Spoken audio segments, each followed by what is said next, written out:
Le groupe AGS, c'est un groupe qui existe depuis 71, un groupe qui est en direct avec un grand nombre de donneurs d'ordre. On est très diversifié.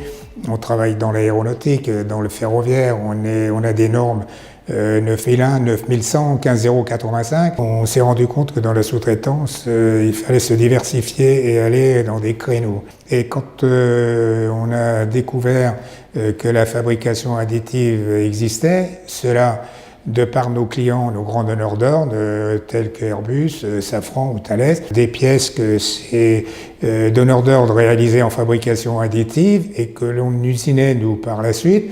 On s'est rendu compte de la qualité de ce produit et là, on a commencé à s'y intéresser vivement. On a investi une première machine, ensuite une seconde machine quelques mois par la suite. Nous avons embauché 2 ingénieurs, dont un docteur en fabrication additive, chose qui est très rare. Et nous nous sommes installés à Isère-Nord tout simplement parce que ces 2 ingénieurs habitaient à Isère-Nord et qu'on les a intéressés dans l'entreprise, ils sont actionnaires de l'entreprise.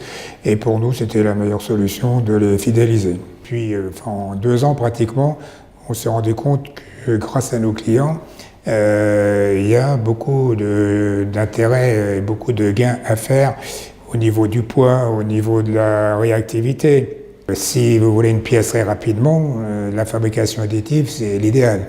Ça, c'est la première chose. Ensuite, il y a des pièces que l'on réalise en fabrication additive, on ne peut pas réaliser autrement. Donc la valeur ajoutée, notamment concernant la fabrication additive, c'est que dans le groupe AGS, nous avons la chaîne de fabrication complète. La fabrication additive, il y a une optimisation au départ topologique, de manière à léger, travailler avec le client. Il faut y adjoindre de l'usinage en 3D, en 5 axes, et ça, le groupe peut le faire, et ça permet de livrer une pièce complète. Je dirais même que s'il faut lui adjoindre de la soudure, s'il faut rajouter une pièce, s'il faut faire de la peinture, tout est réalisé en interne. D'où un coût limité, d'une part, un délai raccourci, et je pense que ça, c'est pour nous, c'est important.